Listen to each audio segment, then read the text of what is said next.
technical guys to check that. I just had a few people saying that they're not really hearing anything, so we'll get that looked into for you. We're just expecting the teams to come out onto the field shortly. Hibs tonight will be wearing their new third kit, launched this morning, modern classic, green and purple stripes, back to 1994, 1995. And it was interesting that in the little sort of infographic that came up for it, they had Gareth Evans modelling it. Gareth played in the original one back in 94, 95. Referee Nick Walsh leads the teams out onto the field here at Easter Road. Watford in their traditional yellow shirts, red shorts, red socks, and Hibs, as we said, in their third kit, green and purple stripes, purple shorts and purple socks.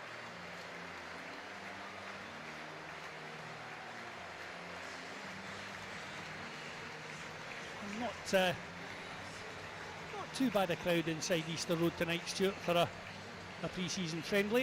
I'd say maybe somewhere around about the 5,500–6,000 mark. Quite a healthy contingent up from down south in the south stand to our right hand side as well. Yeah, long old journey up from Watford. That was the one I nearly did, you know, not far off that one. I drove up here myself, bombing up the M40 and the M6 the first time I came from Reading. So I know these guys. That's a committed group of fans over there coming to cheer on their team. But it's, you know what, it's a nice trip to Edinburgh. Maybe they've made an overnight stay of it, and they can enjoy themselves and again see what to expect from their team. Who I was just doing a bit of checking on Watford. I mean, you know, they had a disappointing season along the same lines as Hibs, finished bottom half, 15th in the table, and so I think, you know, there'll be a lot for them to prove this season. They'll be looking to go a whole lot better than that. Again, apologies for anyone having issues with the commentary there. We should hopefully be back with you live now. And Cliff Pike alongside me is Stuart Lovell, Nick Walsh as the respective captains, John Newell from Hibs and Ryan Porteous, the Watford skipper. The toss of the coin. And Watford, it looks as if will get us underway here at Easter Road.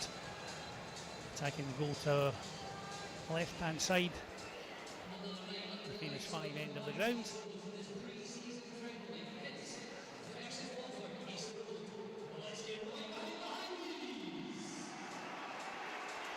Nick Walsh just checking with his assistants that everything is good.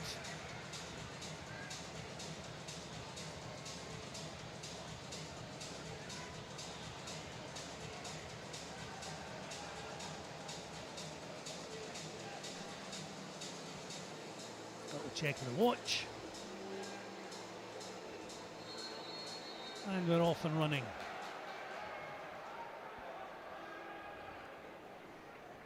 Played down the far side there by Pollock, straight out of play. Throw into Hibs over on the east stand side. Move back to Marlon Ekpiteta. Interesting to see a new centre-back partnership last week against Queen's Park, and thought they did really well. You know, obviously you're looking at what sort of a test they were going to get, and as I said on the night, I thought Queen's Park were quite passive, but very impressed with the two of them. You know, both solid, dependable, looked comfy on the ball. You know, I mean, I think, and it, you know, there was a lot to like about that partnership. It's not always easy to put two centre backs together, but I was impressed with the two of them, and let's hope that they can build a partnership to for Hibs to kind of work with the whole of the season, because when you have a strong spine in the side, it obviously makes a huge difference. Both good talkers as well, I think. Leaders, you know, they were captains at former clubs, so you can't have enough leaders on the pitch. Absolutely. Nice ball forward there by Joe Newell, flags up for offside though. Assistant referee on this near side, Colin Drummond. It'd be interesting to see if, because obviously Porteous is playing on the left-hand side, I wonder how often he might end up finding himself 1v1 against his old pal Martin Boyle. That'll be a good foot race, wouldn't it?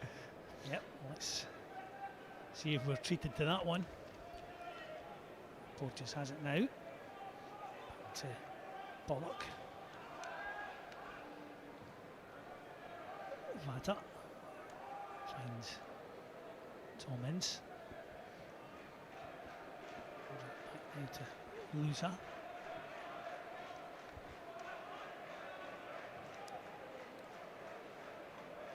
Pollock. Lusa again goes down this near side, looking there for Morris, but cut out by Kanai Omegwa. Can't keep the ball in play though. Throwing goes Watford's way. We were speaking about this off camera, weren't we, Cliff, about David Gray's intention to get Martin Boyle, you know, front and centre. You know, that was probably one of my biggest frustrations watching Hibs last season, was that I just felt that Martin, you know, just wasn't given the ball enough. You know, you know, it looked at times that he was just a passenger in a team that didn't really know how to get its best players on the ball. I mean, it's stating the obvious what you want to do as an attacking threat. You look at your players who you think can, you know, be the game changers in the final third, and Boyle has always been that for Hibs. So you have to find a way to get him on the ball as often as possible.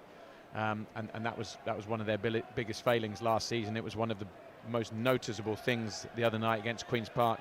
He got given the ball at every opportunity, and consequently he put in a man of the match performance, 2 goals and 2 assists, and he was, you know, he was back to his best. And I think if Hibs are to have a you know, considerably improved season as we hope and expect them to, then he's going to be a very important player, and I think David Gray understands that. Ball is back with Jonathan Bond, the Watford keeper. That's short. Bond has to look slippy there. I think that was commentator's curse. I think that may have been the young lad that I built up as having heard about them rating him highly, and he sold his goalie very short indeed there. Nathan Mariah Welsh is almost in there, but credit to Jonathan Bond, he was alert. Managed to get the clearance in. Do you know, back in the day, all I can think of is the, you know, the attacking player would have just gone through the goalie then. It would have just been, I'll have the ball, the man and everything, and of course now you know, those challenges are pretty much outlawed. It's a decent ball into the penalty area there from Morris. Hibs deal with it well though. Not the best ball forward there. Martin Boyle never going to get on the end of that. Milotnikov it was trying to find the Hibs number 10, but not enough room from the pass. Swept up there again by Imran Louza for Watford. Drops deep to take it back from his goalkeeper Bond. Into the feet now of Ramirez.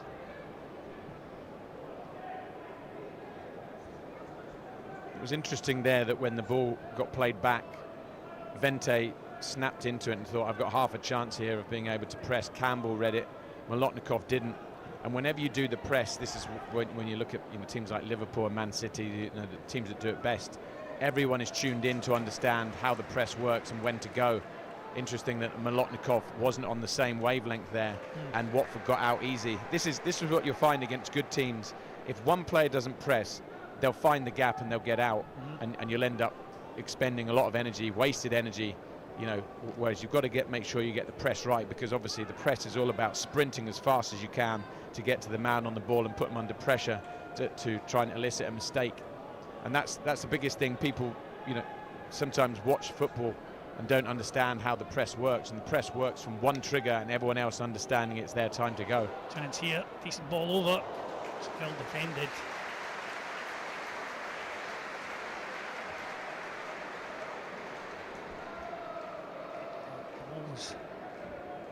Good spin there, though, wasn't it, by Campbell? Yeah. Really good spin in the channel. And I think that, again, I think David Gray, because he's been at this club so long, he understands the strength of the players. You know, he looks at Campbell. Campbell's not a, you know, he's not someone that's I wouldn't say he's a massive creator, but he's, you know, he can do a bit in the final third, but he's a very strong runner. and I think that's where you've got to get him running into the box.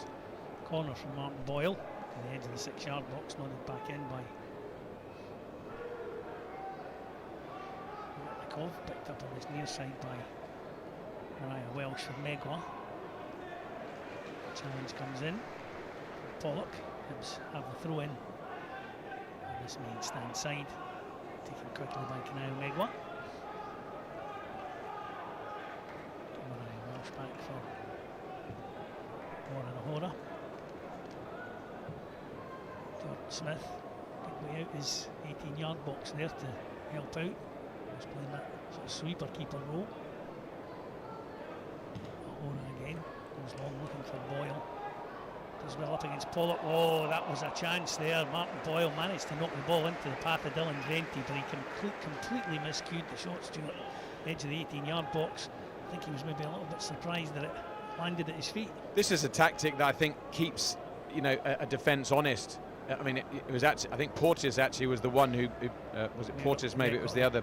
Pollock, I think. Pollock, yeah, the left side centre half actually nodded it into the path of Vente, who clearly wasn't expecting it. But you're spot on. It was a great chance. I mean, the goalie was actually out of position. Just over 8 minutes gone here at Easter Road. Goalless if you're still joining us.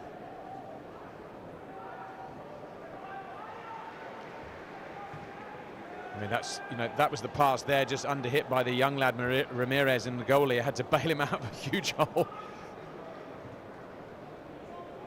It's well read by Ahora. And on the far side now for Molotnikov.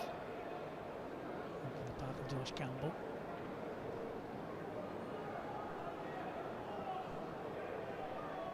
And Ahora is pushed right upfield. He's now way out of position.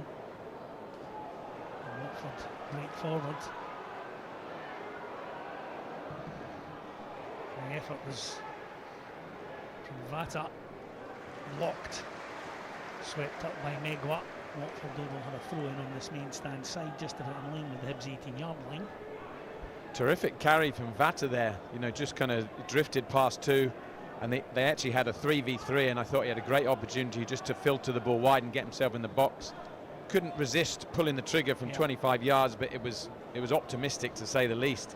Morris was in a lot of space down this near side, and that might have been the better option. I think so. He could have gone either side, Cliff. You know, there was, both players had pulled wide into space. Jordan Smith takes a goal kick quickly out to Jordan Abita. Josh Campbell now. Long crossfield ball. Oh, just too much on it for Martin Boyle. Not that it would have mattered. Flag up against the Hibs number 10. But once again, Stuart, you can see Josh Campbell gets that ball. He turns round, spins round. He knows where Martin Boyle's likely to be, and he's got that ball out there quickly for him. And again, I talk about that threat. What it does, even though he was caught offside, what it does to the three Watford centre halves is it makes them deepen. They take a look at that and think, listen, you know, he wasn't far of getting in there, so they're going to play 5 yards deeper straight away, which of course creates a little bit of space for Hibs in the front areas and the midfield runners.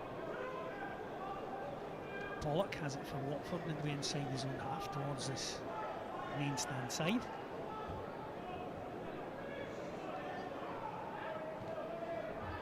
Forward for Vata. Morris rolls it back to Ramirez.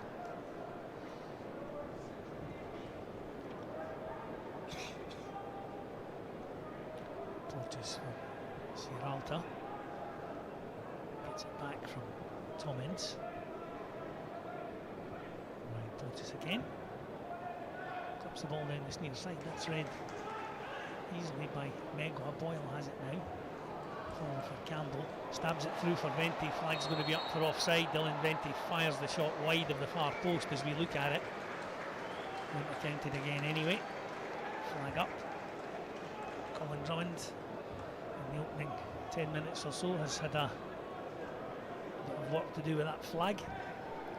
Yeah, we don't get to see the full picture, so you don't get to see the movement. You obviously want one of those kind of 18-yard angles so you can actually look across the line, but good movement by Vente, and again, I like the fact that Campbell is looking to kind of, you know, roll the ball in the channel just to give him an opportunity. I think we saw a lot of sideways football from Hibs last season, not enough passes, testing, and kind of, as I said, keeping the opposition thinking about which way they were going to go. And I think this is what you need. You've got to have that attacking intent to actually make them wonder, are they going to play forward or are they going to play sideways? Good solid challenge there from Nathan Mariah-Welsh, and he won the throw-in out of it. He's looking to take it quickly. The Watford bench were having none of it, kicked the ball away from him. And go get it, son. Newell for O'Hora. Jordan Obita with a bit of space down that far side. Campbell does well to find the fullback again. Just muscled out there, Jordan Obita. Campbell should pick this up for Hibs and does. Rolls it all the way back to Jordan Smith. He's about 10 yards again outside his 18-yard box. Pateta. Molotnikov does well. Campbell out for Obita. Does well to hold off a challenge. O'Hora for Pateta. Down the far side there again for Obita. Oops. They keep possession. Mariah-Welsh finds Boyle on this near touchline. Boyle has to cut inside. Newell on the far side now again for Obita. Whips the ball into the Watford area. Loaded out by Pollock. Mariah-Welsh will pick up on this near side. Only he knows what he was trying to do there, Stuart. Well, I'm going to say that he was trying to whip his foot around the ball and put a ball into the box with pace, and let's just say he didn't quite catch it as he meant to. What you can say about going back to the ball in from Obita, this is the thing that I liked about Obita. He gets half a yard and he puts balls in the box, which basically means that the strikers have got no excuses for not making runs. So Vente is thinking he's going to take a touch and cross it, I can make my run. Boyle is getting round the back, which he did. He was a nuisance, caused the ball to be nodded out to the edge of the box. They've then got Mariah-Welsh and Megwa in and around the box to pick up the pieces. And this all comes from the attacking intent of the manager. We are going to be a front foot team. We're not going to be a counter-attack team. We're actually going to get at teams. And the manager sets the tone for how the team play, and already you can see the difference. The attacking intent is noticeably more positive this season. Vente held that one up nicely, finds Boyle, whips the cross in early. There's a chance, it squirms over the line. Hibs have the lead. Martin Boyle it was, whipped the ball into the 6-yard box. Josh Campbell diverts it goalwards beyond Jonathan Bond. Trundled over the line, Stuart, but it doesn't really matter how they go in as long as they do.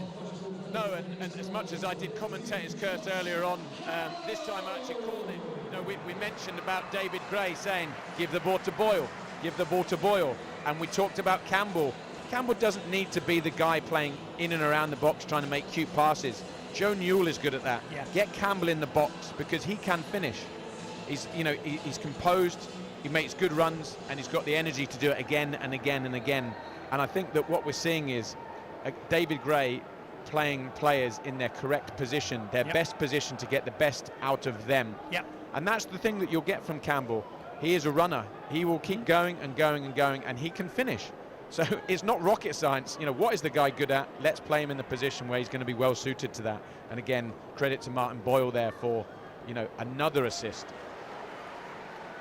Hibs deal with Watford attack well on the edge of their own area. It's forward now by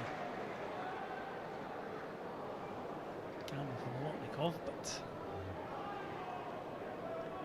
Watford get possession back. Solid challenge again by Joe Newell though. Lovely ball by Mariah-Welsh. Molotnikov will pick up on the byline over on the far side. Does well. It's a nice ball too. Nobody far enough forward there. I don't have any problem with the cross in. Actually, I think it's a very clever ball into the far stick. But have a look at the movement. Martin Boyle has gone across the near post. Dylan Vente here has to go opposite. If you've got two strikers in the box, in and around the 6-yard box, whoever goes first, which is Boyle, the other forward has to go the other way. You know, Molotnikov shows great strength here and just clips the ball to the far. That is an absolute. You know, I mean, that's just go and score. You can actually see Martin Boyle looking at Dylan Vente as if to say, well, I'd gone. I ran across the near post, mate. You should have gone there. Yeah. This is where we talk about, you know, you have an opportunity to do video analysis. That's the type of thing where you would turn around to Vente and say, that's where you're going to score goals, mate. You know, you have to make those runs into that area. Yeah. Ball forward. Read well by Jordan Smith. Very encouraging, though, from Molotnikov. I mean, he was excellent. Really, really good against Queen's Park. And you know, I love seeing the positivity of young players. They don't worry about, you know, making mistakes. They don't worry about, I didn't beat the guy the first time, the second time. You know, keep giving me the ball. I'll get past him eventually. And I think he has as well, you know, the younger guys get a little bit more leeway from some of the fans as well. You know, if they make a mistake, they love seeing young players break into the first team. And Rudy has certainly. He's taking his chance and he looks up for it, and he's pretty much saying to David Gray, you know, look, I want to be a permanent fixture here. Leave me out. Well, listen, there's an opportunity for him, because obviously Mizian Mayor was a very important player in the second half of the season. He's away. You know, if you by reading and reading between the lines of what may or may not happen with Eli Yuan, you know, I think he's the type of player that would interest other clubs and would generate, you know, a significant transfer fee where you would look at it and think, okay, well, you know, we can let him go if we've got a young kid who's champing at the bit and looks like he's ready for us to unleash him in the first team. So the timing could work out nicely. You know, it's not that you're looking to try and sell Eli Yuan, it's just to say that, you know, if this kid's ready, give him his head and just make sure that you've got players around and that are going to help him get the best out of the team. Megwa tries to sling that one forward for Martin Boyle. Pateta will put it back for Hibs. This is the one thing I look at Megwa is those passes when Boyle makes that run and it's great movement. You cannot underhit it. If you overhit it and it rolls out for a goal kick, we'll take that. Vente's in there. He's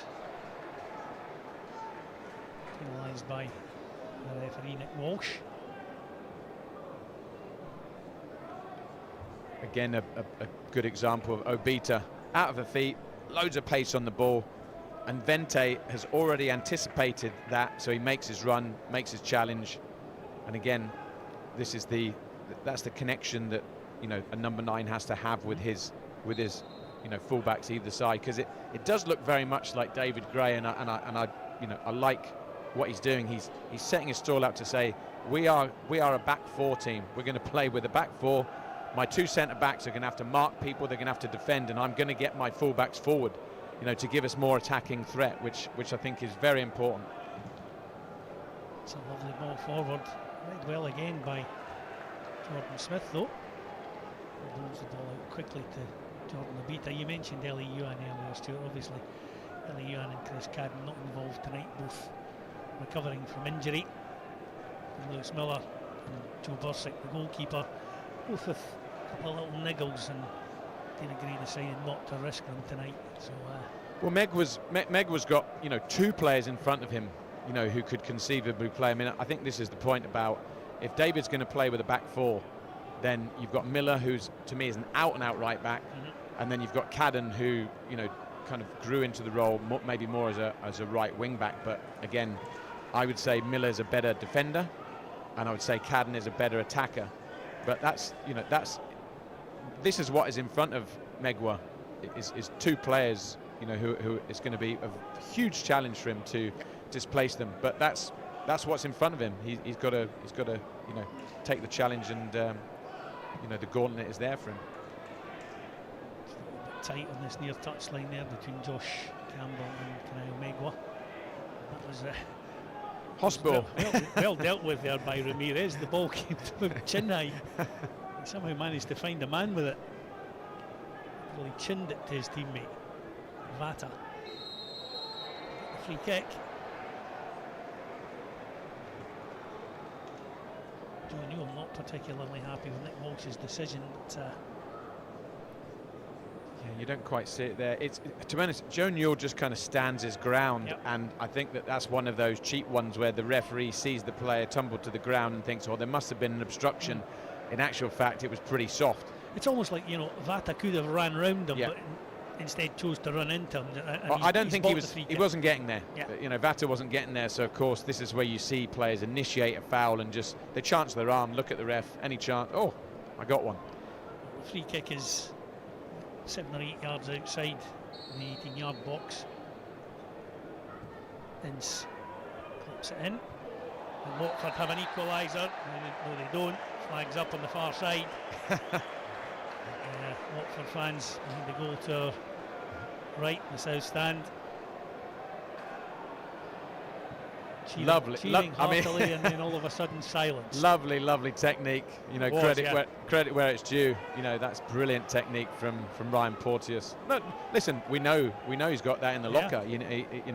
When he played here, he was a huge. Hibs' biggest threat from set pieces. Brilliant movement, always a good header of the ball. But that was a beautiful scissor kick. Absolutely. He'll be spewing that was being chalked off. He'll just say, "Don't worry about the fact it was chalked out. Just look at the technique." That's it. Newell clips it forward for Obita. Might have been offside. Flag stays down. Lotnikov can't find a way through. Again, Warren O'Hora playing very far up the pitch. Yeah, this is brave. This takes a lot of bravery from a team to it, because if you get it wrong, and they get in behind you, if they play through the lines, then suddenly you're running out of bodies. So you have to make sure you get it right when you do put that press in there. Megwa does well. But this will again, these are the games where the players will start to get used to it. They'll get confidence. With respect, if it does go wrong tonight, you just have to reinforce the message to say, listen guys, this is the way we're going to play. I'm not going to change the way I'm setting the team up. We're going to be pressing, so get used to it and understand, it takes bravery. You need the two centre halves to be prepared to go man for man, and they're going to have to do their job properly. Someone's lost their boot. O'Hora, is it, I think?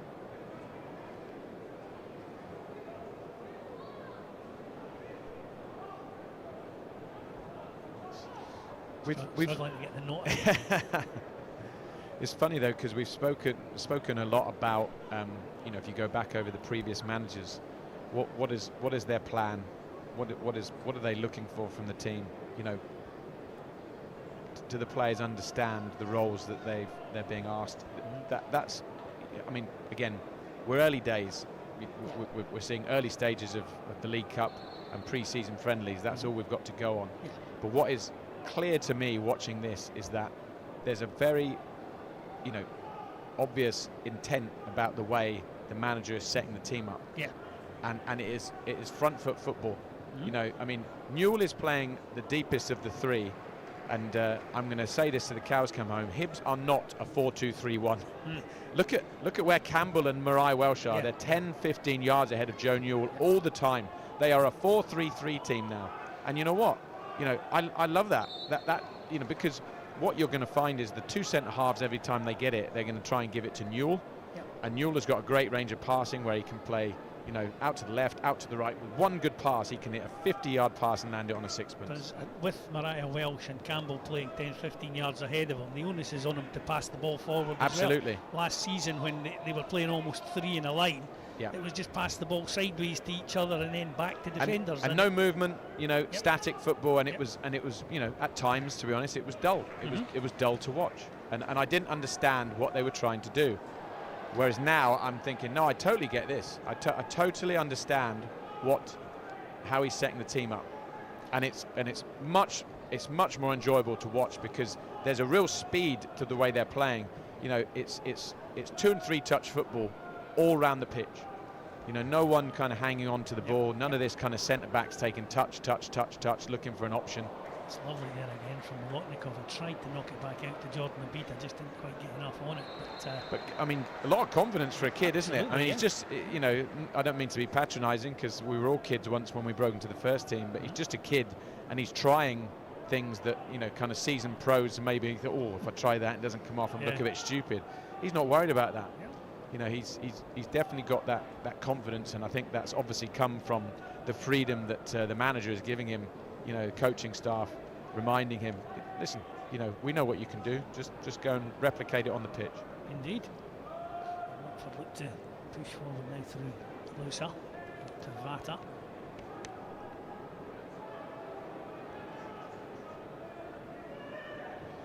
Lusa again finds Ramirez.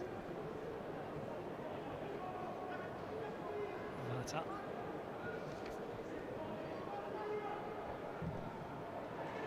Picked up now by Ngakia. Serralta. Ngakia rolls it into the feet of Ba.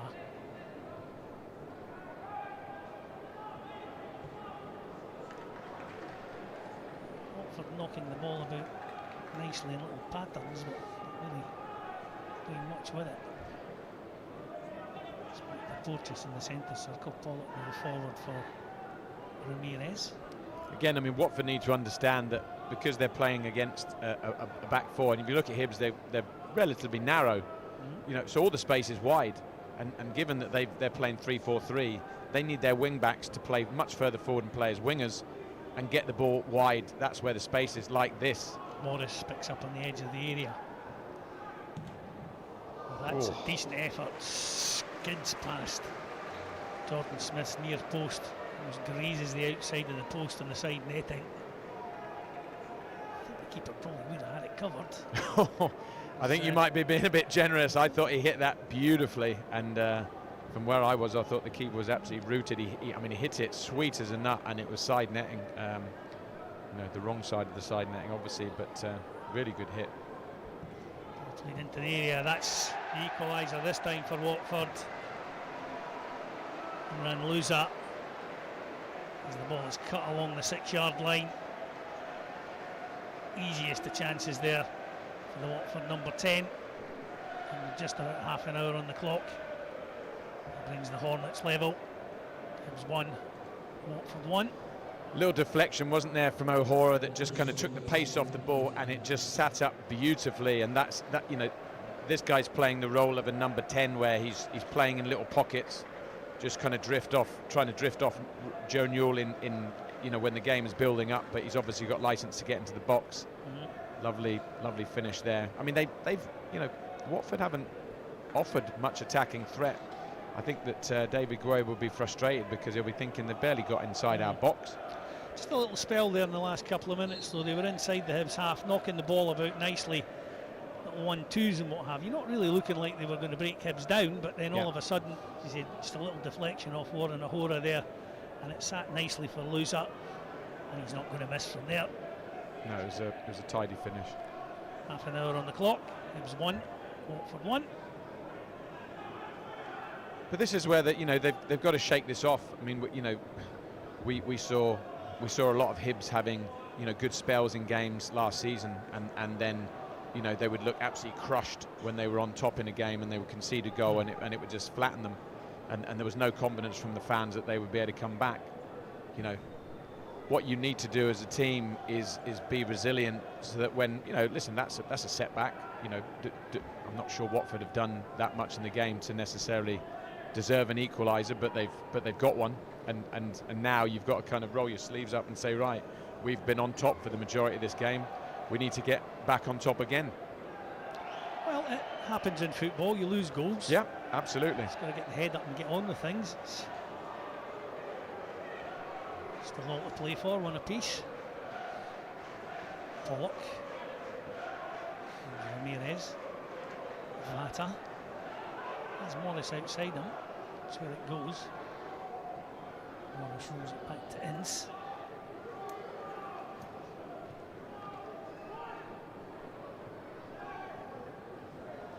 Pollock moving inside the Hibs half, throws it short for Louza, the goal scorer.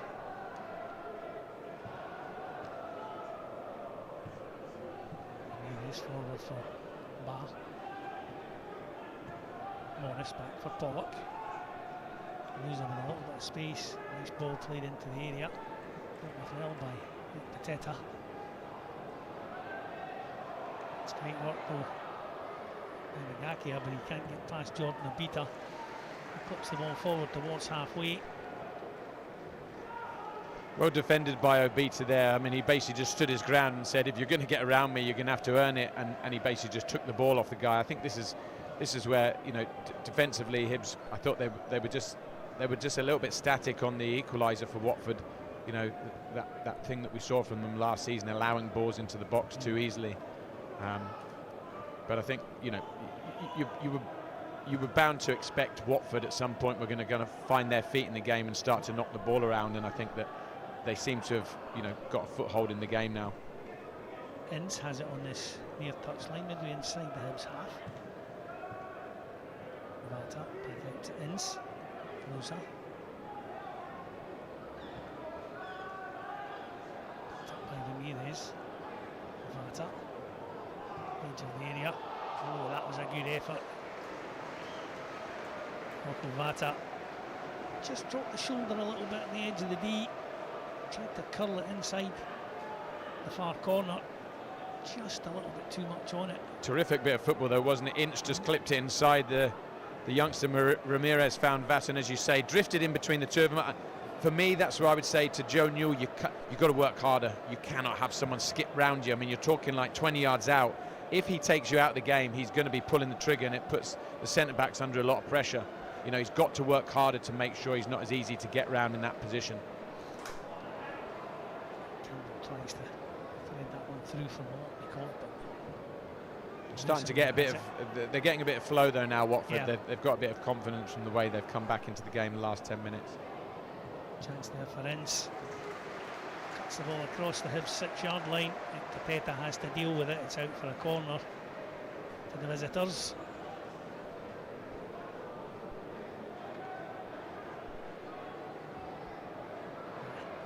So your eyes are always drawn to Portis in these situations, because it's not just the fact that he attacks the ball well, it's that his movement is very good and he's strong. You know, he doesn't allow people to get hold of him.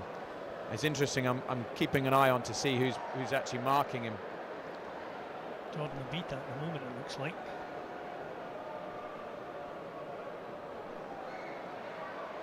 Hooked in right-footed. Portis came. Lost his man, didn't he? He did. Came right from back post to near post. Clever, very clever. Flicks it on with the head right along the 6-yard line. Watford keep the pressure on. Now to Vata. Gets the shot away. Well, the result of a deflection, that ends up in the back of the net. And Watford lead by 2-1. I mean, it's a combination of a great hit along with a deflection which has taken it out of the reach of Jordan Smith. But again, this all came about through the movement. Look at this. Portis gets across, gets a flick, and now it's pinball. Yep. But again, Hibs couldn't really get it clear. No, they couldn't.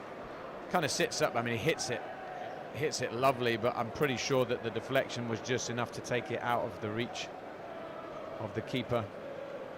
35 minutes on the clock. Watford take the lead through Vata. Sure it'll be credited to him.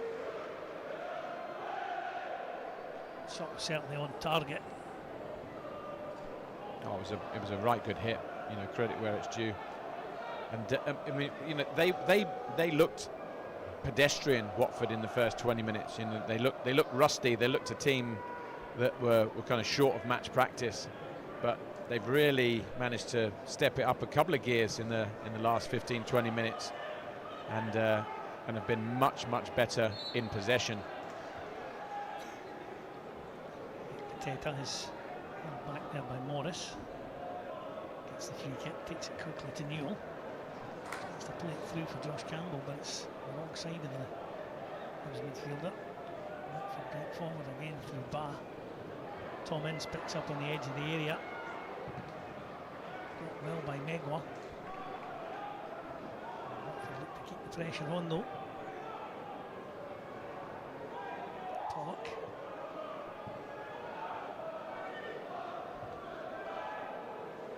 Ryan Portis. Pollock once again. A bit stray with the pass there for Tom Ince. Hibs get cheap throw in from it. Newell back to Warren O'Hora, who Joe Newell there as if to say what kind of pass was that. He did dealt with it well. He did very well. Yeah, that had red light all over it, didn't it? It's been noticeable that the seagulls haven't been quite in such plentiful supply. There's I don't know if you can see it, Stuart, just above the roof of the east stand there. There's an eagle floating about there. Yeah, that would be enough to scare them off. Seems to have scared a few of them off. There's one above the main stand here as well, I believe. So. Eagle on a string. Sandy Shaw that sang that. No, that was Puppet on a string.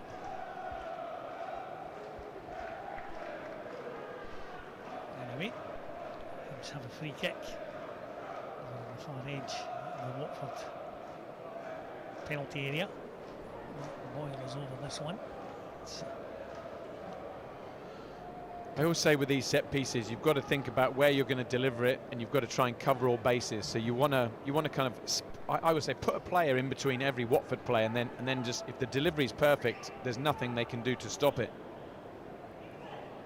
Watford are defending the width of the goal, so they've basically got most bases covered. But if the ball is perfect, you can still score. Boyle. This one right-footed. Post area. I mean, that's too floaty. Too much on it. Yeah, it's too floaty. I mean, you know, I wouldn't say it quite had snow on it, but you know, that's got to be whipped in with pace, and you know, so that it's a flatter ball, which makes it incredibly difficult to defend. The temptation of kind of hitting those floaty ones is that you'll be more accurate, but far less likely to score. Easier for the defence to yeah, defend. because there's no pace on it. And you know, that's not a ball that people want to attack in the box. Megwatt forward for Boyle. Closed down very quickly by Matty Pollock. Let's have the throw in. Boyle takes it quickly to Joe Newell. Pateta. Yeah, he took a heavy touch there, and I think that they've just, you know, we were talking about having that kind of attacking intent, and you know, what sort of team do we want to be? Who are the players that are going to make the difference for us? And you know, Boyle, unsurprisingly, was the guy that unlocked the door with a piece of skill, great ball in to set up Campbell. And how many times has Boyle been in good possession since then? Yep. I mean, I'm not even sure he has. And that's, you know, sometimes you've got to simplify it as a manager, where you come in and say, remember guys, we've got match winners, but they're not going to be match winners if we don't give them the ball. This ball forward there, picked up by Motnikov. Does well again, uses his strength. He's caught right on the edge of the box there. I tell you what, he looks slight in terms of his build, but he's got a bit of strength about him. Yeah, absolutely. You know, I mean, you know, these guys are, you know, I mean, they're given, you know, he's giving them kilos, and he's, you know, tough. Held them off well. Yeah, really good. Wins the free kick just outside the penalty area. Martin Boyle again. Honestly, I would have nothing against him actually trying to score here. I would literally just, you've got the number 11, the Watford, just whip it round him hard. I mean, but the pace on it is exactly what you're looking for. He's too ever high so slightly too high, but it's more committed. You know, the idea, I much prefer that. You know, he's really put loads on it. He's just ever so slightly too high, but the intention was spot on. It's one of those ones, a foot and a half lower. It's absolutely, it's giving your attackers an opportunity to try and get on the end of it. There's no one looking at him saying that's a terrible ball, whereas a few of them looked at him the previous one like, you know, what are we going to do with that? Goal kick, punted forward by Bond, the Watford keeper. Boyle does well, but he's will be penalised there for his challenge on Pollock. Watford will have the free kick. About 3 minutes remaining of this opening 45. I did ask the question the other day, I wonder if you know the answer, that Hibs appear to have switched dugouts. Yeah. Any story behind that? Not sure. Not sure. There's not a journalist amongst us, is there? Yeah. I thought there's usually a story behind it, but not. I just thought it was a strange one. Ouch. It's a sort one there from Joe Newell. Fairness to straight over to the Watford man to. I will say, apologise. getting the close-up there, that could be the smallest pair of shin pads I've ever seen, if they even are shin pads. I mean, I've seen bigger mobile phones than that. You know, borrowed them from Harry McCurdy. Yeah, but you take your life in your hands playing. You know, because when players go in to make a tackle, they tend to be committed. It's this thing, there's a lot of players, they don't like wearing shin pads, but the law is they have to wear them. Yeah. But there doesn't seem to be any kind of law as to how big they should be or otherwise, so. Yeah. A couple of bits of balsa wood down the socks, and that's it. They used to put the Beano down there, didn't they, back in the day? That seems to be a good fit. Right. Joe Newell finds himself in Nick Walsh's book. Not many complaints about it, but in a friendly match, you don't really want to see yellow cards getting dished out. No, it was again under hit pass, and I mean Newell's only got eyes for the ball, and I mean, to be honest, that one's on Molotnikov because he's sold Newell short. Yeah. As soon as you go in for that tackle, it's incredibly difficult to pull out.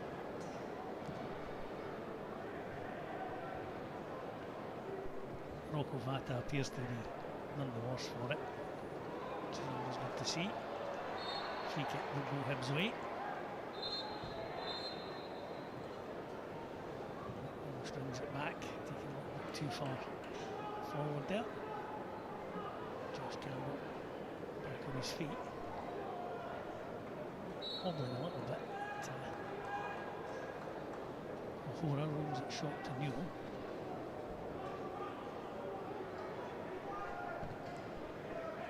Got down this near side. I just want him to roll it into Martin Boyle there. I want to say to him, listen, this guy can handle the ball in tight areas. Just because he should be open. Your first thought as a fullback, you should be opening your body up, to roll it into your winger and give it to him again and again and again, even if he's under pressure. Megwa, I think, is looking at it. He's looking at it the wrong way. He's looking at it thinking, I wouldn't want the ball in that position. I'd be like, don't worry about what you want. Yeah. That guy is quick. He can drop a shoulder. He can go inside and outside. Give him the ball and get him in the game. Flag up there against Rudy Molotnikov. And that's the last action of the first half. The time here at Easter Road. It was 1 for 2. Let's have a wee look at some of the highlights from the first half.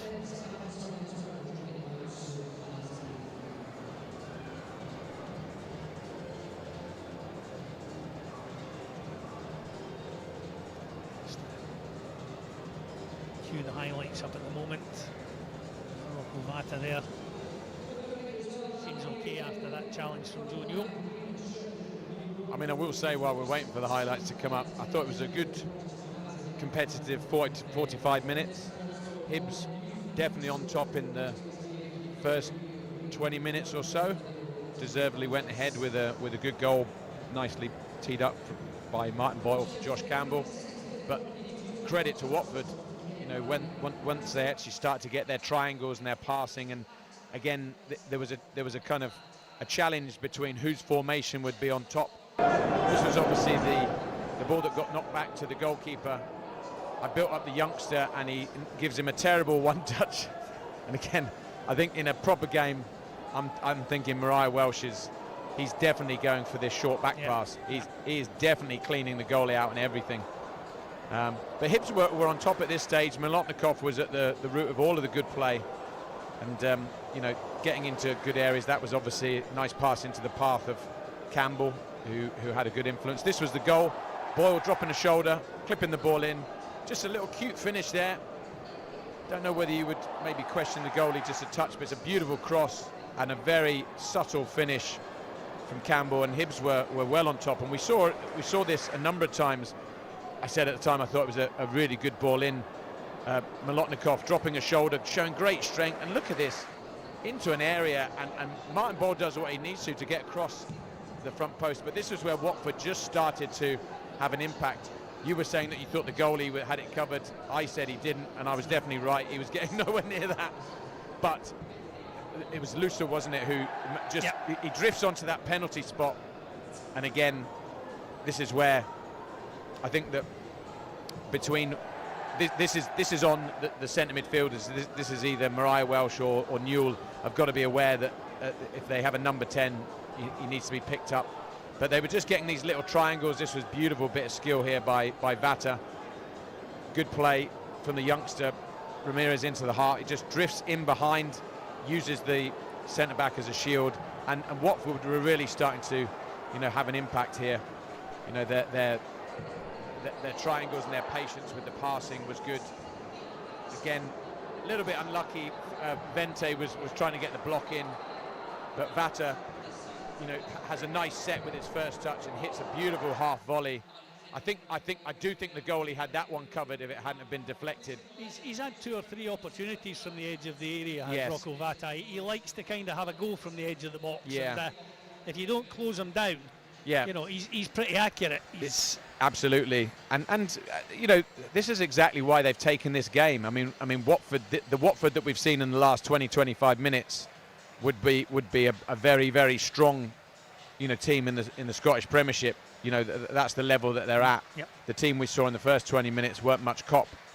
Probably a lot to do with how Hibs had played as well. But this is a good test, and I think that you're telling us that there's going to be multiple substitutions. Yeah, believe probably from both teams, I suspect. Yeah. But I think it's been a really good workout for the first 45 minutes and a lot of good football on show. Well, half-time here at Easter Road in this pre-season friendly. Hibs 1, Watford 2. Stuart and I will be back with you in plenty of time for the second half.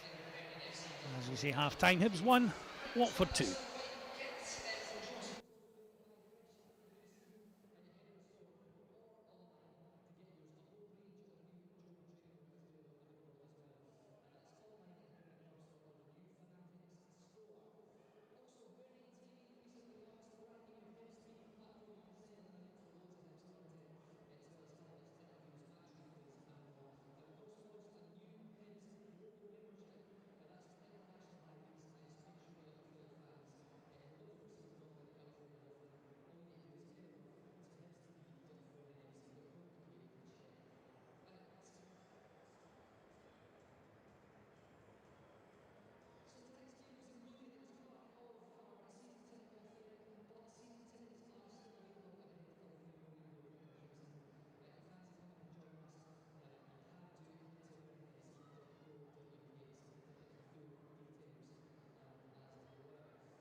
welcome back to Easter Road. The second half of this pre-season friendly. Hibs against Watford. Half-time Hibs 1, Watford 2. And it looks pretty much as though David Gray has stuck to his word, Stuart, and having a look at the team that's come out for the second half. Only looks like Kanayo Megwa is the only player still on the pitch in a Hibs shirt from the first half. Where do you start? We're going to run out of ink very quickly. I think it's spot the player who was playing in the first half, isn't it? As I say, certainly Kanayo Megwa is still out there. The rest of it. Well, we can see McCurdy, and we can see Owen Calder. We can see Jair. We can see Rocky Bushiri. As I say, from looking at it, it looks as though Megwa is the only survivor from the first half. Wow.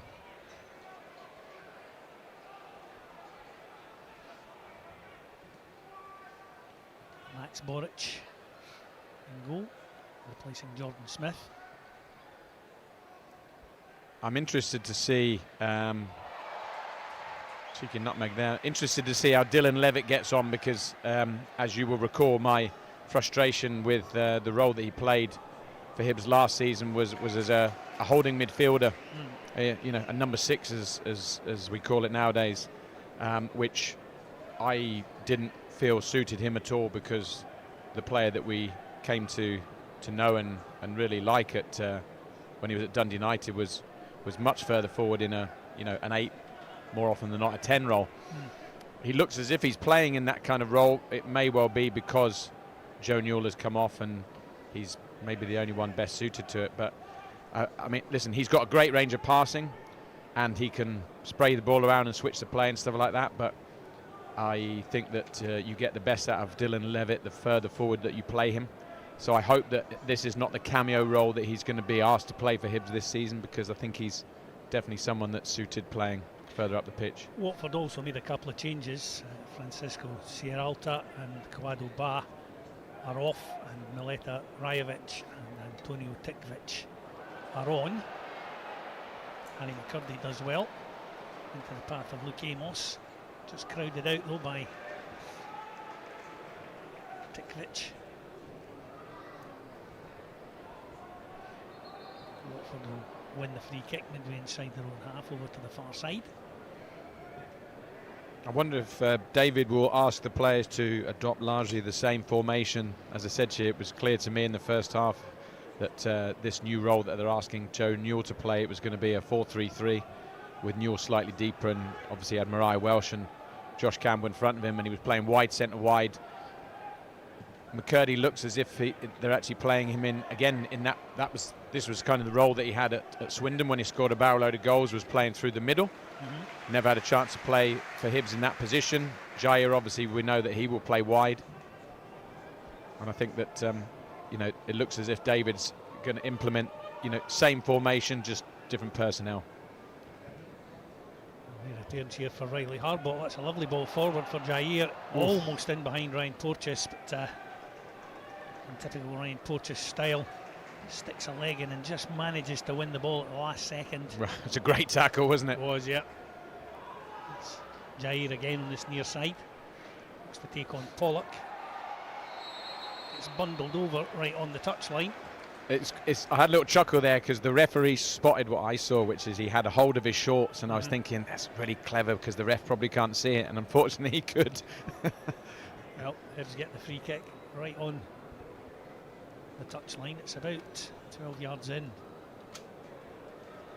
It's on the corner flag.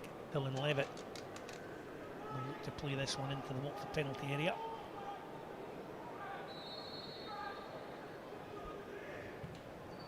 Decent delivery. Rocky comes it back into the area. Jair can't get there. It's picked up by Owen Calder. Brings it back for Amos.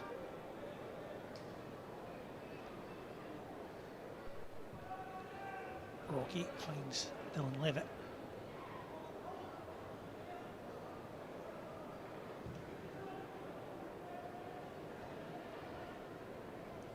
Megwa back again for Levitt.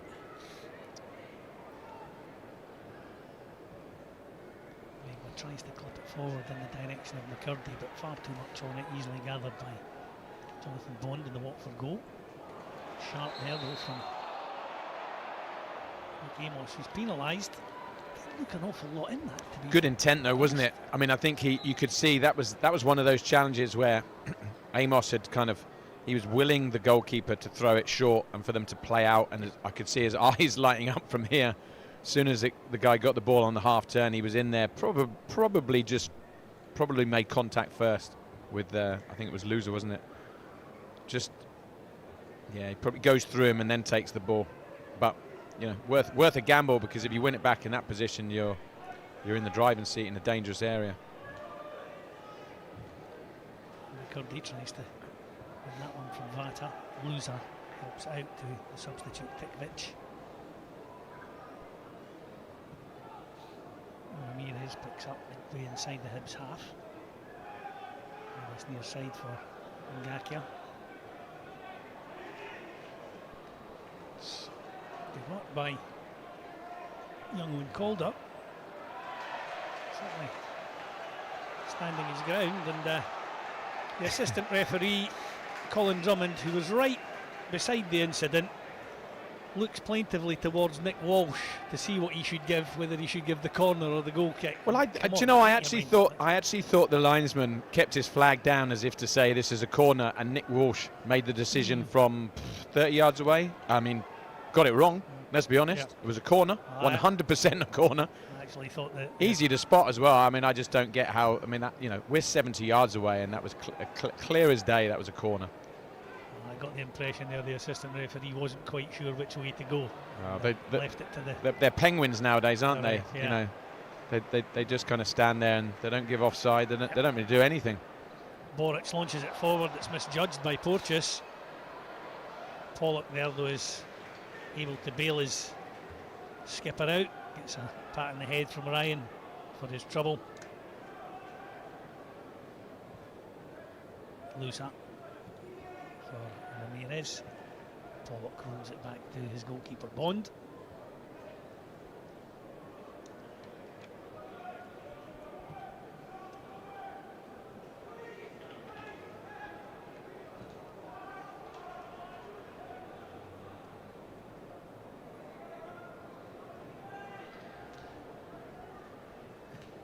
Remaining on the bench for Hibs are Dean Cleland, Ruben McAllister and Joseph McGrath. Riley Harbottle on this near side. Plays it forward, Del Ferrier. Nicely into the path of Amos. Calder on this near side for Hibs. Dylan Levitt. Nicely into the path of Amos. Builds it in well, finds Levitt once again. Clip forward nicely from McCurdy. He's in, Harry McCurdy, and he scores! Hibs are level. And all credit there to Harry McCurdy. He didn't give up on that one. Got in behind the defender. Got on the end of the pass, took it round the goalkeeper and rolled it nicely into the back of the net. 50 minutes on the clock. Hibs 2, Watford 2. Well, you're always questioning yourself when you're watching the game live, because you get one look at it, but my initial reaction with it was actually Ryan Porteous, who took a huge gamble in just trying to kind of shampoo the ball back to his goalie.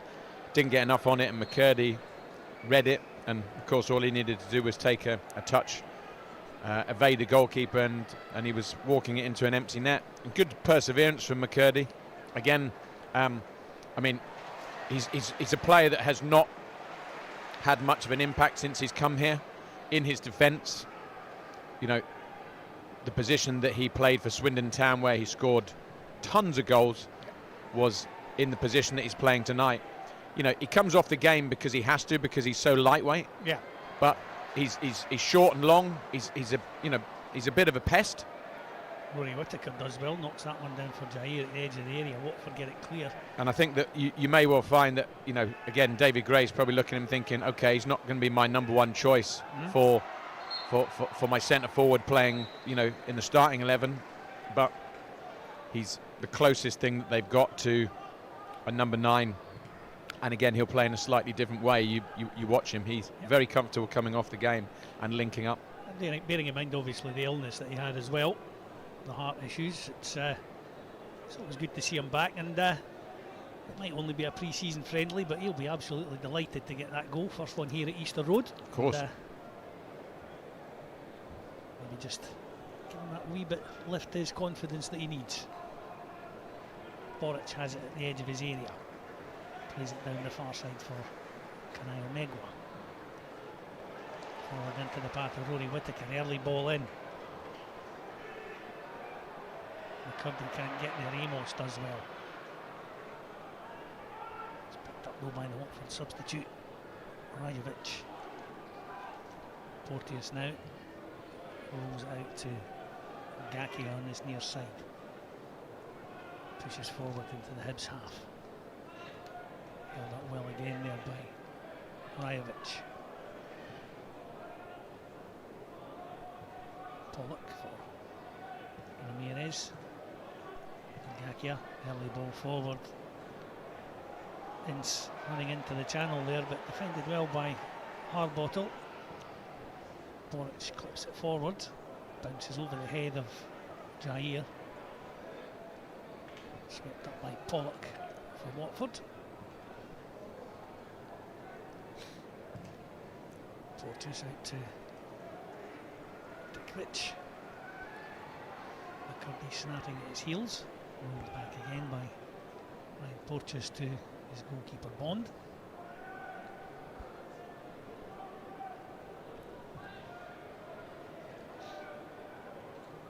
Porteous now finds Louza.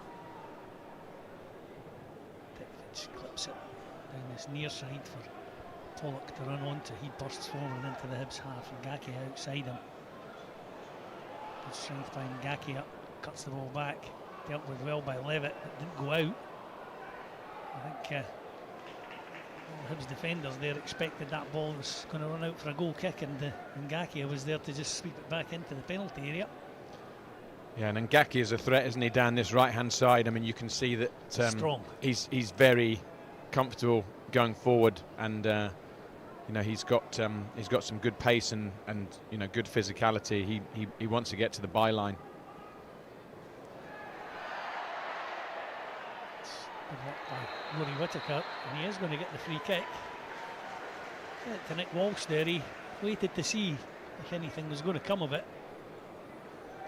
That was the thing I liked most about the Euros was actually the refereeing. The ability to let games flow and keeping the ball in play as much as possible. Yep. It was definitely an instruction. You could see it was an instruction from UEFA, and I thought the match officials in that respect were very good.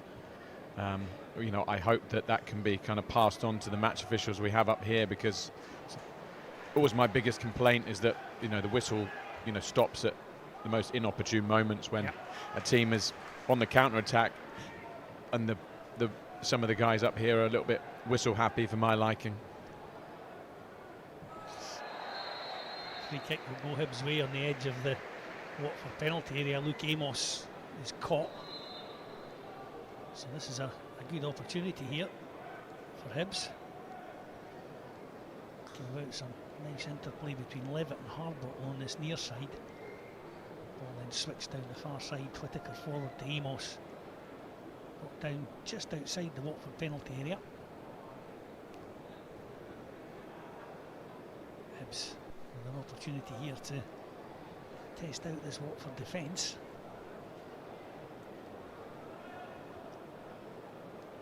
Dylan Levitt it is that's over the free kick.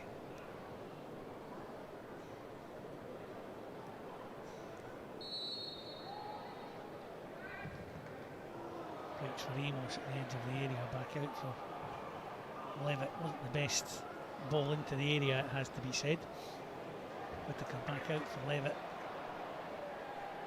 First touch let him down a little bit, but he does well to recover it. Sends it back to Rory Whittaker. Ball played into the Watford area, nodded out by Porteous. Towards the edge of the penalty area, Porteous somewhat scoops that one up in the air. McCurdy now does well to stab it out to Whittaker. Back in for McCurdy. Oh, he's caught late there. Referee allows the play to continue. I think, in fairness, the free kick might have been the better option for Hibs there, but Nick Walsh again allowing the play to continue. And the ball is shepherded out by Ngakia for a goal kick to Watford. McCurdy was certainly blocked at the far edge of the penalty area.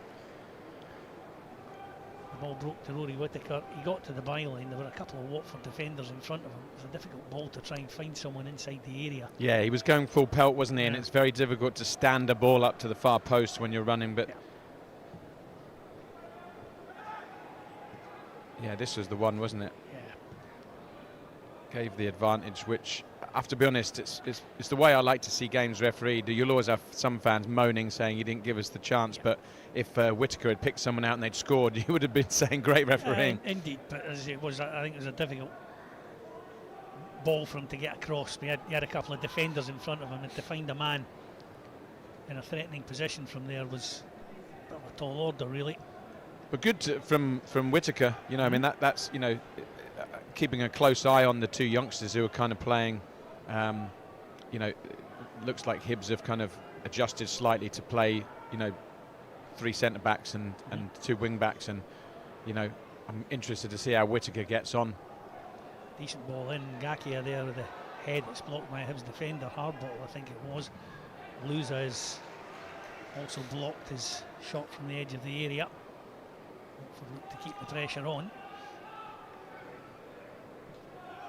He's a nice footballer, Luza, isn't he? Yeah. The guy who scored the first goal for Watford, just kind of drifts around the pitch and languid style, but he's very composed on the ball, and he picks up these pockets. You could give him the ball anywhere on the pitch, and he'd be happy to have it.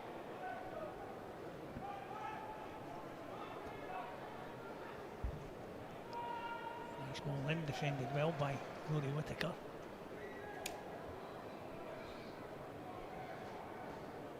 Back into the area again. Boric will have that one under control for Hibs.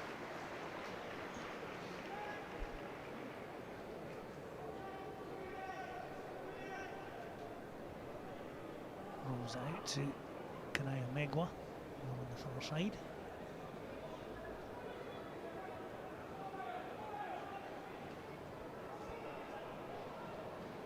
Rocky forward for Emos. McCurdy's. That's such a shame, because the actual play to get out, I mean, Watford put the press on, and there was some nice composure between the goalkeeper and Bushiri, and into midfield, and threaded up to McCurdy, and under no pressure whatsoever, he's put the ball out of play. And that's where, as a manager, you're like, you know, it actually takes a bit of bravery and a bit of courage to play out the back when they've got the press on, and when you get out and you get it into the strike, it's like, oh, don't make a sloppy pass out of the pitch. We've done the hard work, you know, getting it up to you was the hard bit. Once we get it up to you, we should be having you make it stick, and we can get runners, because otherwise the midfielders will say, if we can't rely on you to make it stick, we're not going to provide any support. It was almost like he was caught between rolling it to Luke Amos and playing it out to Megwa, and in the end did neither. Absolutely. And I think this is the biggest thing about, you know, your number 9 has to be the focal point for the team, that when it gets played up, he makes it stick. Yeah. It's a really important role. You know, I was lucky enough, obviously, when I played here, we had someone like Mixu who, once he had it under possession, he wasn't losing it. Exactly. You know, he had a, backside like a bus, and you know, and he shielded the ball very well. Had a great first touch, and what you knew was when it got played into him, you know, you had men bombing forward, because you could rely on him to look after the ball. He was a far more all-round player, Mixu, and I think he got credit. Absolutely. For, you know, they thought big bruising centre forward, but he was decent with the ball at his feet. Terrific. Crunching challenge there by Matty Pollock, who then gives young Owen Calder a stare.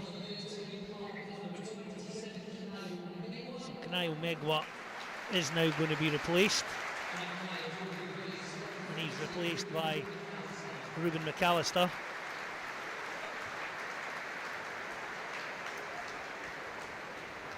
So that's just over the hour that young Kanai Omegwa got. Watford look as though they're going to make a raft of changes here as well.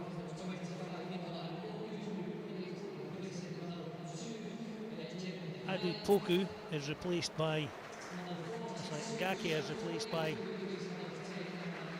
Poku. Lusa is off.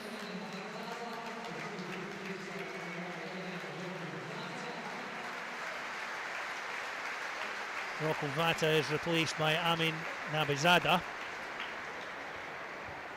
Nabizada is on. Poku is on. Lusa is off. Vata is off. I think it's basically the subs versus the subs now, isn't it? Ryan Porteous is off. He appears to have been replaced by James Claridge.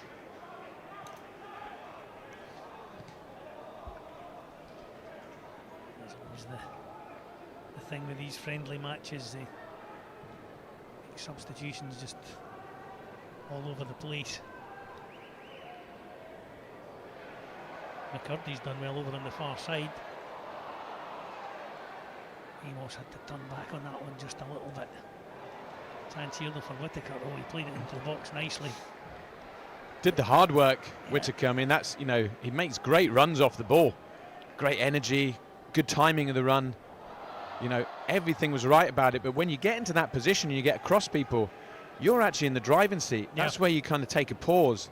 They can't touch you. If someone wants to make a rash challenge in the box, you know, yeah, I'll take the penalty, thanks very much.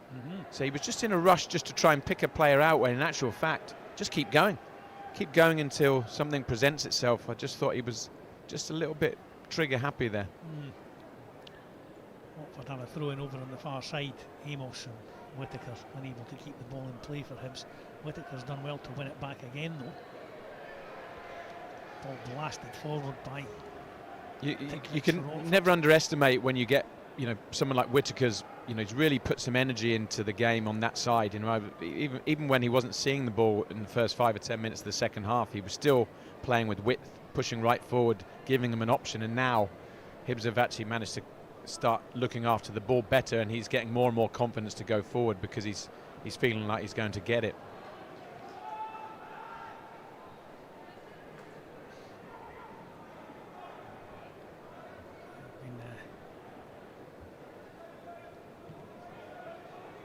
Given an explanation, Stuart, by Amanda Sterling as to why David Gray's changed the dugout. Okay, this will be good. They moved it to the left side of the main stand because he's noticed that since he's been at the club, everything we do is on the left side of the building.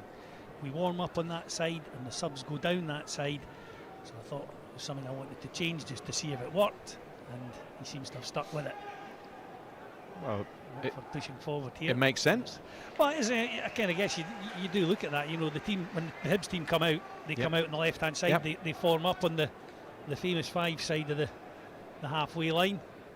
The substitutes go down and warm up behind that goal. So the dugout was on the opposite side. So David Gray's obviously spotted it and thought, well, let's just swap them around. It's funny. I'm just trying to think back. I mean, listen, it's a long time ago since I was here, but we used to, our dugout was on the right hand side, as in where it used to be, and we used to warm up, you know, where Hibs do now. So, you know, even though it's only a small thing, it does make sense. Yeah. Thanks to Amanda for that. It's really hard, but all crowded out there on this near side. It's chance there, and Watford have the lead. The substitute Poku plays the ball in,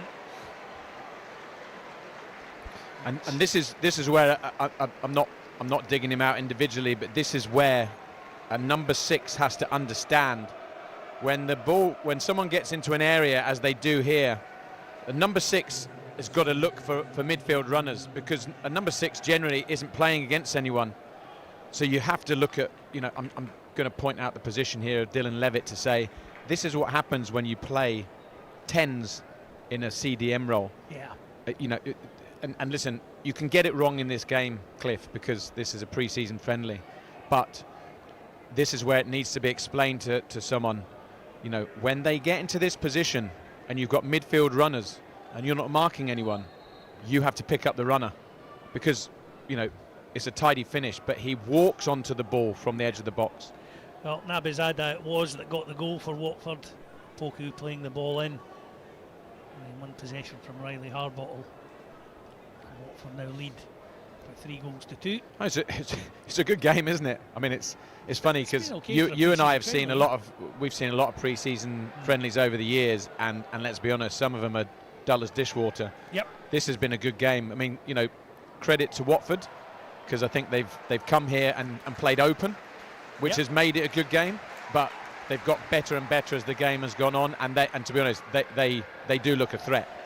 I mean, they look dangerous, you know, going forward, which they didn't, because they didn't kick their backsides for the first 20 minutes, but they're well into the game now, and Hibs have got a young, inexperienced team out there, and quite a number of guys who are kind of playing in positions that are a little bit foreign to them, I think. Said they're still rolling the sleeves up and having a wee go. Yeah. No criticism whatsoever about the. Impressed by young Rory Whittaker so far, and so am I. Young Owen Calder on this near side looks pretty slight, but he's certainly having a go up against Matt Pollock. Yeah, I couldn't agree more. They've got a bit about them, and I think that was the thing that caught my eye for Molotnikov. Yeah. You know, Molotnikov was playing against two of Watford's strongest defenders, and my God, he gave him a tough time.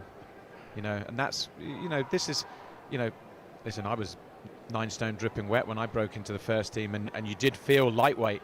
You know, you can't afford to be that far off the game now, even as a youngster. You've got to have that physicality about you to be able to handle the game. Levitt does well there. Finds Jair, nice turn by the Portuguese. It's a clever ball. Has it got just too much on it for?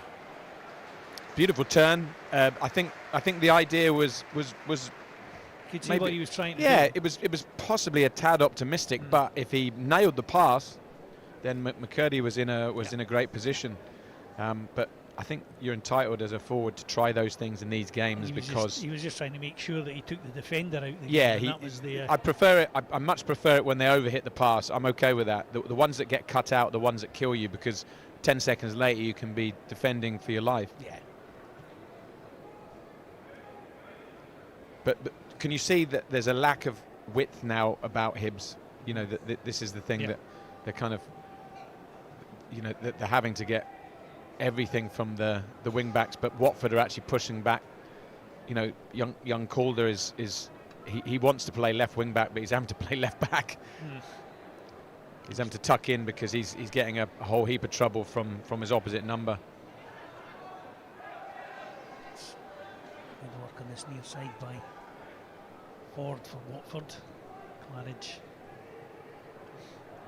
goes out to Tickvich. The goal scorer, the third goal scorer, Nabizada there, just got caught a little bit, but referee allows the play to continue. Ince. Ramirez. Nabizada now. Back again for Ramirez. Ford. Oh. It was almost a great turn there by Rajovic. Hibs will get the free kick for a clip on Jair. Beautiful first touch by Rajovic, though, wasn't it? I mean, it was absolutely fired into him.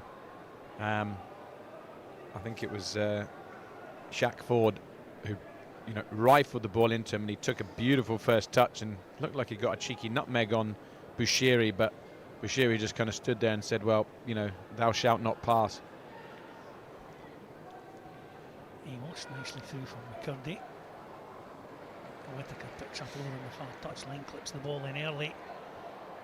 It's dealt with well by Pollock. Cool defending again there by. Ooh. Nice bit of play there, though, on the right hand side. You know, Amos is actually, you know, he's looked to, you know, play further up the pitch, and has obviously got some confidence that he's allowed to kind of get forward and link up the play. Really, really good ball in there by Whittaker. You know, took a leaf out of Jordan Obita's book. I like that. I like fullbacks and wing backs getting out of their feet and just putting the ball in, a la David Beckham, because what you get then is confidence for the striker. Striker's like, I know he's going to put this in so I can make the run. Nothing worse than when you're up there and you're like, is he going to cross it? Is he not? You don't know whether to go or not. and you've got to think about the offside as well. Watford push forward again, Ford driving to the edge of the Hibs area. The shot was on. This has got a touch on that. I mean, that was a beautiful bit of play, a lovely little touch into the. I think it was Tom Ince, beautiful little one-touch layoff. If you see the replay, just here, Calder's, you got to wipe him out. Yeah. In the nicest possible sense, you got to take one for the team, because they could easily have scored there. That counter-attack. You cannot let the player just drift past you and go. You've got to be cynical and just wipe him out. Allowed Ford to continue to the edge of the box, get the shot away. And should have scored. Should have scored because he was unchallenged. Corner from Watford on this near side, taken by Ince. Walsh not happy with. But this is, I know that there'll be people listening saying, "Oh, that's absolutely cynical." You're being absolutely cynical. You want a young lad to wipe a play. He's gonna have to learn the hard way. You know what? They'd have wiped him out. Yeah.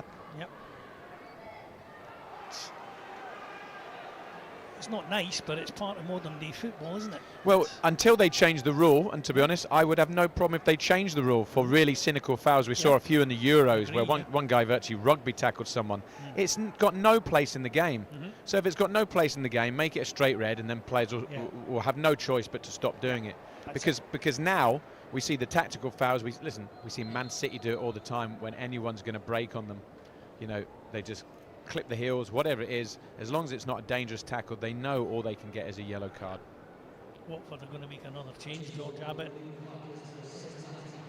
is replacing Matty Pollock.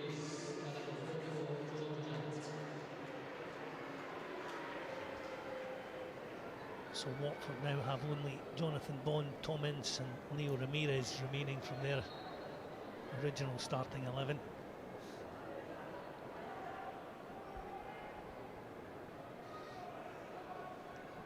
Zadal on the far side can't make any headway. Hibs have the goal kick. We've gone 76 minutes. Hibs 2, Watford 3. I'm going to stick my head on the chopping block and say that the goals are not done for the night. I just feel like this game is that open at both ends that someone else is going to score. I don't know whether Hibs are going to get an equaliser or Watford are going to get another one, but I get the sense that there's definitely going to be more opportunities. Okay.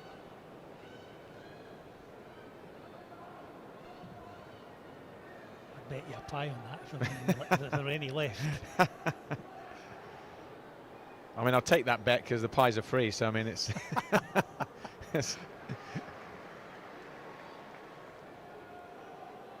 think you have to give, this second half Hibs a little bit of credit. Yeah. Bearing in mind that the average age. Young guys out there like Ruben McAllister and Owen Calder, Rory Whittaker over on the far side. They've had a wee go. Yeah. And, you see some of these young kids and you think to yourself, well, there's that little bit of hope for the future that. Oh, what a pass that is! What a pass that! I mean, to be honest, I know it's gone out of play, but the technique to hit a ball that's coming out of the sky on the volley with a little bit of backspin on it, just to try. I mean, it's absolute poetry, and that is just a little bit too much. Yeah, but it was. Calder, but you could watch that again and again and Yes. again. And this is why I talk about Levitt and talk about he is a player you want up the pitch. Yeah. I'm going to repeat myself and repeat myself and repeat myself. He is not. He's not going to give you what you need from him as playing as a 6. Well, if you're playing him in that kind of role that Joe Newell's been playing, you want Dylan Levitt playing where Mariah Welsh or Josh Campbell are I think that's the. Do you know the challenge, Cliff? Is if and I have no problem. David's made it pretty clear he wants to play with 4-3-3. The question for Dylan Levitt is, can he get himself into the team? Yeah. As an 8, because he's highly unlikely he's going to displace Joe Newell, nor should he, for that matter. In my view, I think Joe Newell was kind of very well suited to that. But Levitt, Levitt was generally a 10 for Dundee United, playing behind a striker or 2 strikers, generally 1 striker. But it doesn't look like Hibs are going to play with a number 10. So that's the question he's got to ask himself: is can I be a box-to-box midfielder, a la Stuart Armstrong, when Brendan Rodgers was in his first spell at Celtic. Armstrong forced his way into Brendan's thinking. You know, and I remember, you know, the story was that Brendan was like, "What are you? Are you a 6? Are you an 8? Are you a 10? You need to show me." And I think this is where Dylan Levitt is not going to. He's not. He didn't come to Hibs to be on the bench. You know, I'm talking a lot about him because I think a lot of him as a player. He's not. You know, to me, he's not a player who should be sitting on a bench. You know, he's too good for that. It's not kind of clicked for him, as you say, at Hibs, but not really had many opportunities in what you would consider his best position. No, he hasn't. And you know, that's the point. I don't want to say he's one-dimensional and he's only a 10 because I'm not sure that's the case. But when I watch him and when I look at these, it's easy for us watching up here, but that, you know, a number 6 has to have eyes in the back of his head where he can understand. He's got to fill gaps and really, you know, almost read the play and think, when the other team's got the ball in the final third, how can I fill holes that are going to stop them from scoring or making chances? And with respect to Dylan Levitt, he doesn't see that, because, you know, he hasn't been played in a number 6 position. So why would he have that skill set? Well, Watford pushing forward again. Poku again gets the ball over. This time it's dealt with well by Rocky. It's funny because as a wing back, full back, you're coached, you know, to show them the line, you know, keep them away from going. But when you show this guy the line, it's like showing Martin Boyle the line. Yeah. You show him the line and say, "Thanks very much, I'll take it." Yep. And flashing balls across the box. I mean, that was actually very well defended by Rocky Bashiri. Another opportunity though for Watford from the set piece. Ince again with the corner. Gets it back. Ford. That's a great stop by Max Boric.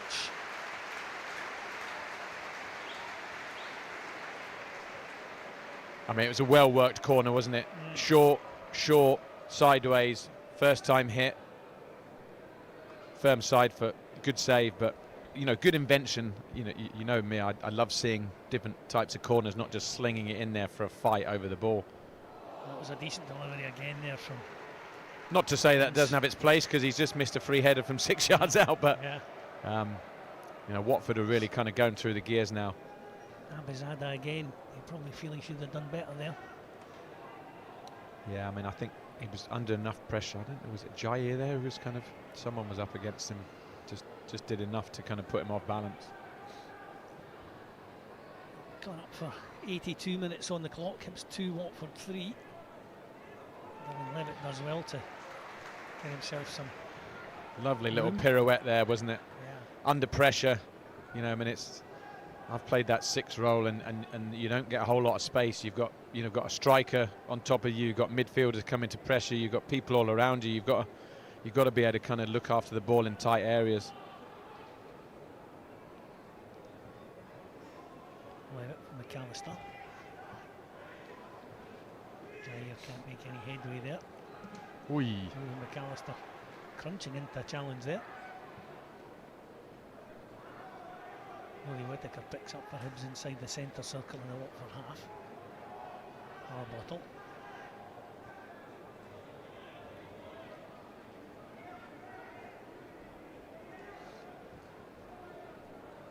Levitt for Rocky. Back for Harbottle. Calder on this near side is closed down quickly by Poku. Harbottle has to go all the way back to Boric, the edge of the Hibs penalty area. They're giving Watford encouragement to press because they're not actually taking any chances. You know, that kind of play through the line pass, which, in fairness, Hibs were doing very well in the first half. They're playing a little bit too safe now, and Watford, it's actually giving Watford encouragement to say, right, we'll let you have the ball, and we're gonna create traps, and when we're ready, we're gonna spring.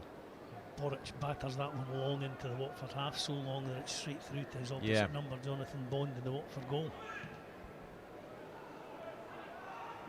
Poku will pick this one up on the near side. He's gone in behind Calder, waiting for support to arrive. Goes to the line again. Cuts it over, defended well by Harbottle. Ince clips the ball towards the back post area. It's nodded clear by Del Ferrier. Abizada slips but manages to recover. Ramirez back out to Abizada. pitch. Claridge for Ince. There's a nice one too with. What a finish that is. Well, it's not. It's actually gone wide. Right into the side net. It looked like that hit the side net and rolled along the inside, but it was actually rolling along the back of the net outside. Tom Ince can't believe it. I mean, it was a beautiful move, wasn't it? What a strike. Little touch, ran outside the left foot. Lovely layup into his path. Just cut across there. That was very clever. Took the ball across Ruben McAllister there, and the hit was an absolute perler. I mean, that deserved a goal. It was really, really clever. I mean, he's been good all night. You know, even when Watford hadn't really hit their straps in the first half, Ince was on it. You know, he's been very tidy tonight. We've got some good players, to be fair, Watford. Yeah. Nice ball down the near side here for Young Calder, forward for Jair. Goes to the byline. And then saw his name in lights, I think. And do you know he's got one of the best step overs I've ever seen. He does that brilliantly. His feet are so quick. Right foot over onto his left. Look at him. It totally throws the defender off balance. Gets a half a yard. That's just the ball where you just literally just clip it. So you're going in between 6-yard box and the goalkeeper and hope there's someone sliding at the far post. As you say, looking for the Hollywood finish. He was a little bit off balance as he hit the shot for starters, and crashed it well wide of Jonathan Bones' near post. Levitt has it, clips it down the near side. Lovely ball again for Jair. He's offside this time. Yeah, it shouldn't be. He shouldn't be. I mean, that's you know, when you're in that position, when you're wide and you can see right across the line, you just need to make sure that one player is playing you onside, and if you can't see that, that's on the winger.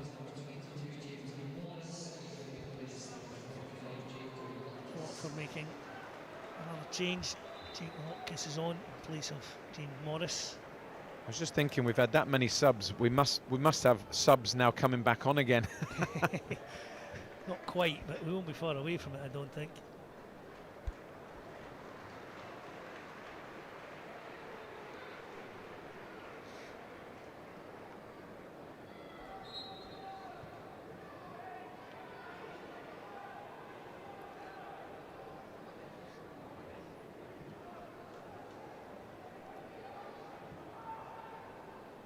Three and a half minutes remain here of the 90. Adepoku again on this near side. This time he can't get it under control. Just runs away from a goal kick, goes Hibs' way. He's been a real pest though, hasn't he? He's been a real pain in the backside for Calder. You know, he's kind of pinned him back and stopped Calder from being able to get forward, which I'm sure that's what he's wanted to do. The official attendance tonight is given as 8,659. And a healthy support up from Watford as well.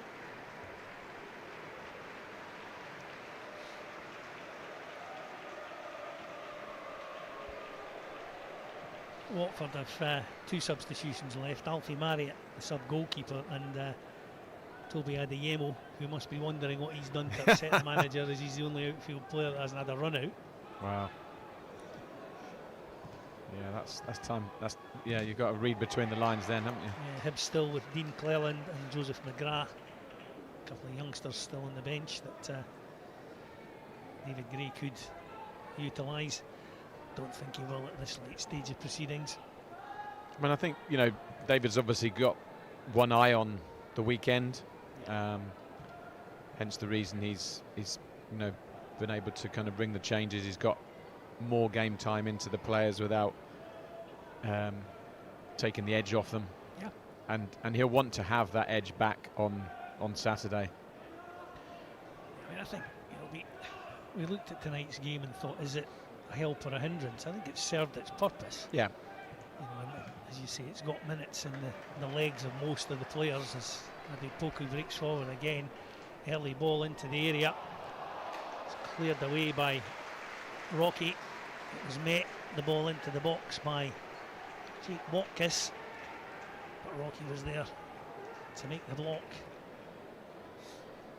It's I mean, that you know, that threat that they've had from Adipoko has been a real thorn in the side for Hibs. You know, I mean, they took off one wing back who was a threat, and they brought on another one who's been even more dangerous. But I imagine that the Watford coaching staff will see this as being a good workout. Yeah. Because they were put under a lot of pressure by Hibs' first 20 minutes. They've definitely been the better side since then. Yeah. And I think that what they've done particularly well is move the ball from side to side. Did well to find McAllister there. Hibs get the throw in midway inside the Watford half on this near side. It's left by Dylan Levitt for Ron Calder.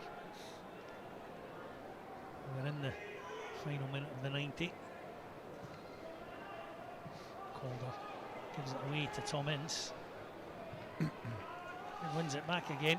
He's going to have a long chase, as is Max Boric. He gets there first, the Hibs keeper. Keeps the ball in play. The biggest thing I want to see from Hibs, you know, is carrying that mentality of what the manager is asking for. Well, that's the 90 minutes come and gone, about 10 seconds early. Nick Walsh obviously fancies getting home for his tea. Brings a halt to the proceedings a little earlier than we expected, but it's finished here at Easter Road. Hibs 2, Watford 3. And in fairness, Stuart, I think a decent enough run out from Hibs' point of view. It's got minutes and legs of players. You know, basically a whole new side in the second half. And quite a few youngsters out there, and they acquitted themselves well against a decent outfit in Watford. 3-2. They probably just shaded it. Harry McCurdy will be delighted that he got on the score sheet. Yeah, of course he will. I think that what was encouraging was that the more substitutions that you get in these games, the tempo tends to drop markedly, and thankfully that wasn't the case. You know, I thought that game was started off at a good tempo and finished at a good tempo. Probably because obviously there were a lot of subs on there who weren't knackered, you know, so there was always energy. But that was a really good workout. I thought that. I mean, it's nice. Listen, first of all, it's really nice to see Ryan Porteous back here. Nice of him to tee up Harry McCurdy for a goal. But listen, Watford were the better team for the majority of the game, and I think this was a good test, good enough of a test that David can see the good and the things to work on, you know, from his players. Well, let's take a wee look at some of the highlights from this evening's encounter. I mean, this was indicative of kind of Hibs, you know, in the first 20 minutes was you know, Joe Newell pulling the strings, Borto when he got on the ball being dangerous, and this is what I'm very keen to see from Josh Campbell this season is playing that number 8 role, you know, when the wide players are on it, get in the box and score a goal. Beautiful ball in by Martin Boyle, and again got across the goalkeeper and finished it very well. Watford really didn't have an awful lot of attacking threat in the first 20 minutes, but they suddenly just kind of got their passing going. That ball was dropped into the path of Louza, who had very nearly scored just a few minutes earlier, and this was just when they started to find their feet, and he was instrumental, Louza, tonight in you know, kind of pulling the strings for them, and they kind of, that was the point where that was the time in the game when you know, Watford really started to take control. We saw this. It was, you know, you can call it a lucky deflection if you like, because I think the goalie will have it covered otherwise. But it's brilliant technique from Rocco Vata. Takes the first touch, half volley, which is a difficult skill, and it's actually, I think it's off Dylan Vente.